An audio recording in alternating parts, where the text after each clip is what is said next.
So I've noticed that I use this word love just willy-nilly. I use it in the place of all sorts of words. I'm not talking about sex, or I'm not talking about hugs. Love can be experienced during sex, and it can be experienced during a hug. It's not the hug itself that's the love. It's a resulting sensation. That's what I'm calling love. So I'm going to describe that sensation, and then I'll explain why I call a whole bunch of other things love. So I already talked about hugs. Hugs are not necessarily love, because some people don't like hugs. To some people, a hug doesn't feel like love, especially if it's a stranger that comes up to them and just forces a hug on them. That doesn't feel like love to them. Love is more about being present with someone. When you're fully present with that person, when you're fully present with yourself, then you're aware of the things that they like. And so if they're not into hugs, you would know that because you love them. Because you love them, you're present with them. You're present with them because you accept them. When you don't accept somebody, then you're not present with them. You're sitting up in your head thinking about all the things about them that you don't accept. And so this is not love.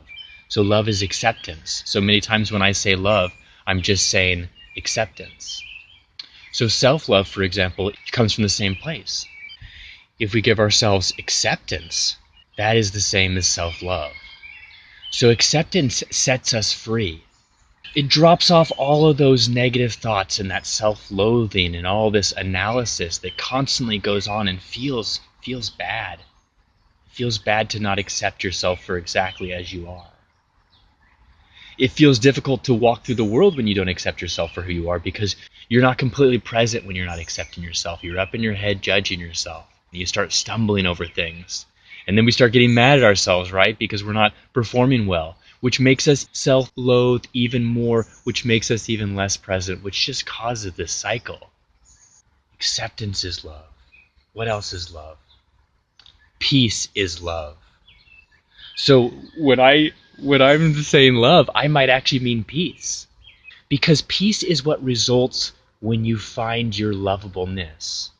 So when you're in the presence of love, and love is a sensation. It's not a word. It's not a concept. It's not an idea. It's a sensation. It's this wonderful, warm, freeing, weightless effortlessness.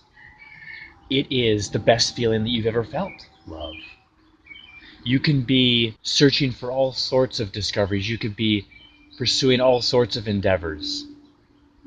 But when you experience that full, unconditional love, it's like, oh wait, no, that's actually what I wanted. That's what I was doing all this for, is for freedom from the suffering, for freedom from the back and forth of liking myself, then hating myself, then thinking I'm awesome, then thinking I'm pathetic, then the mind does this, the mind tosses us all about. So the more present we feel, the more natural love just rises up. We don't have to do anything. The love is this warm vibration that takes over our entire body, dissolves all of our worries.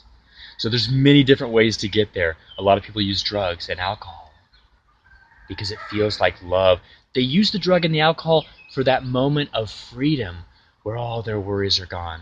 They don't do the drugs for the hangover. They don't do it for the destruction it causes on the body.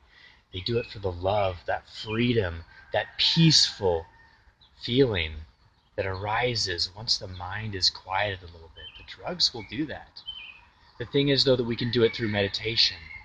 So meditation is for the purpose of finding love, and I'm calling peace love. So love and peace are the same, and they are the natural sensation of your body, of your existence, that arises when you fully accept yourself. That's why acceptance is love, because this also results in this absolutely wonderful, peaceful feeling. Alright, you guys, I'm sure there's a whole bunch of other things that I'm calling love. For example, the true self I call love is love itself. Your true essence is love. Everything that this is made out of is love. And so I throw that word around. There's all sorts of different love languages. Verbal praise, acts of service, gifts, quality time. These are all sorts of things that give us this feeling of peace, this feeling of love that really shows us that that person really cares about us. And some people don't like someone to go over and grab them and give them a hug. That doesn't feel like love to them. Because remember, in order for actual love, that feeling of freedom, that warm, buzzing feeling of peace, it's worth taking the time to figure out what your love language is and the love languages of everyone around you. It's very powerful. If you want to make them happier, if you want to give them a sense of peace, it doesn't take a lot of effort. Because you know what their language is. You know what will help get them to that sensation of love. We all find it in different ways. We go to concerts to get that wonderful freeing feeling. We go to church to get that wonderful freeing feeling, that wonderful acceptance. To know that a savior or a guru or a great person loves us. That really gives us a sense of peace. And especially if we start to internalize it and we get that true self-love, then it starts to bubble up even more, even more, even more.